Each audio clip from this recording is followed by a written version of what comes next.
Hello friends, my name is Abhirami. I am here to talk about thyroid gland. So first let's talk about the embryology of thyroid gland. The thyroid gland originates from the primitive pharynx. So it descends from the tongue and it forms a thyroglossal duct. As you can see, from the tongue, this point is called foramen cecum. From the foramen cecum, the thyroglossal duct will descend down. It will divide into two lobes and it will form the thyroid gland. Usually by the time of formation of the thyroid gland, the thyroglossal duct should disappear. If it does not obliterate and it persists even in adult life, it is called thyroglossal cyst. The thyroglossal cyst can form a fistula and it can communicate with the outside environment through the fistula. And if the thyroid does not descend from the tongue at all, then it will be called the lingual thyroid. The lingual thyroid is where the thyroid gland grows in the tongue itself, and it can cause symptoms of obstruction. As the thyroid gland grows bigger, the patient may not be able to take the food in. The thyroid gland usually weighs about 25 to 30 kg and it covers the second, third and fourth tracheal rings. So this is the hyoid bone and this is the thyroid gland. And from here the cricothyroid muscle is present, which attaches the thyroid to the cricoid, and then below that the thyroid gland is present. So this is the thyroid gland. First let's talk about the vessels supplying the thyroid. The superior thyroid artery originates from the external carotid artery. So the common carotid artery will divide into internal carotid artery and external carotid artery. This is the common carotid. It will divide into internal carotid, which will go into the brain, and external carotid, which supplies in the neck. So from external carotid artery, the superior thyroid artery will give a branch to the thyroid gland. Then inferior thyroid artery is a branch of the subclavian artery. So this is the right subclavian artery. From there the inferior thyroid artery gives a branch. Then thyroidema artery may be present in some people, it may be absent in some people. It is a direct branch from the arch of the aorta. After this there is the superior thyroid vein and the middle thyroid vein. Superior thyroid vein and the middle thyroid vein drains into the internal jugular vein. So this is the superior thyroid vein, this is the middle thyroid vein, both of them drain into the internal jugular vein. Then the inferior thyroid vein is there, which drains directly into the brachiocephalic vein. So this is the inferior thyroid vein which drains directly into the brachiocephalic vein. This is the brachiocephalic vein. So once again I'll brush up the arterial supply. This is the arch of the aorta. The arch of aorta gives rise to three branches, that is the common carotid artery, subclavian artery and the brachiocephalic trunk.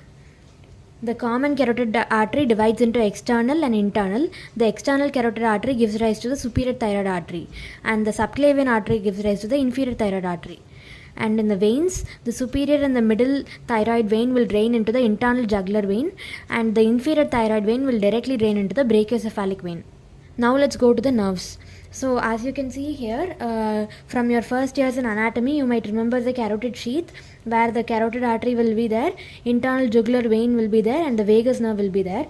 So these are the three structures: the external carotid artery, the internal jugular vein and the vagus nerve.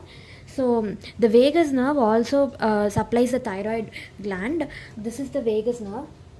The vagus nerve gives rise to the superior laryngeal nerve, which again divides into external laryngeal nerve and internal laryngeal nerve. Here the superior laryngeal nerve, that is the external laryngeal nerve, supplies the thyroid gland from the above. From the below we have the left recurrent laryngeal nerve, which is also a branch of the vagus. So the vagus is here. Left recurrent laryngeal nerve loops around the arch of the aorta and supplies the thyroid gland. Likewise on the right side, the vagus nerve again gives the external laryngeal nerve. Then on the lower inferior, from the inferior aspect, it gives rise to the right recurrent laryngeal nerve, which loops around the subclavian artery and supplies the thyroid gland. So among the right recurrent laryngeal nerve and the left recurrent laryngeal nerve, the left recurrent laryngeal nerve is more commonly to be injured because it has a longer course, which is a important point in the Neet exams. So the external laryngeal nerve supplies only the cricothyroid muscle, and it also gives sensations above the level of the vocal cord. And the recurrent laryngeal nerve supplies all the other muscles of the larynx, and it gives sensation below the level of the vocal cord. So if the recurrent laryngeal nerve is damaged during thyroid surgery, then it can lead to hoarseness of the voice, and if the patient can sue the doctor. If there is hoarseness of the voice, the patient is liable to sue the doctor. Especially if the patient is a singer whose career is a singer, then they'll require their voice. So if during thyroid surgery the recurrent laryngeal nerve is injured, then they can sue the doctor. During surgery, one more thing to notice is we have to ligate the superior thyroid vessels and the inferior thyroid vessels. So before that, we need to know where to ligate the vessels.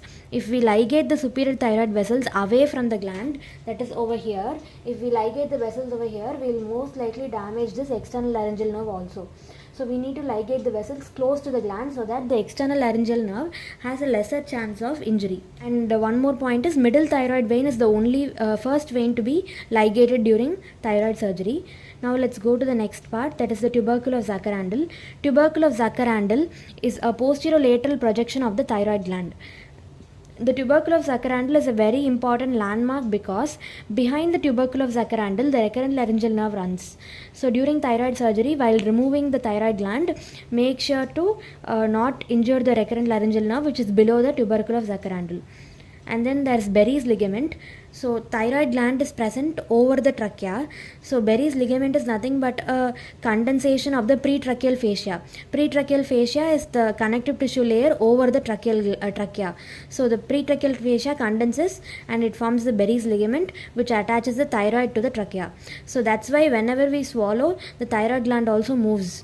And so there are two clinical examinations. One is the thyroid gland moves when we swallow. The next one is if we protrude our tongue and the thyroid gland moves when we protrude our tongue, that means the thyroglossal cyst is there.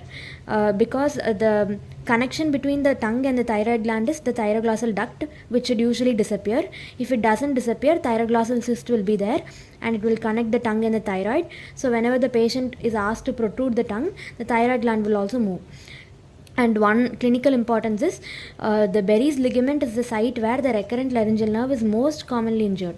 Thank you for listening to the lecture. If you like this video, please like, share, subscribe and comment on it.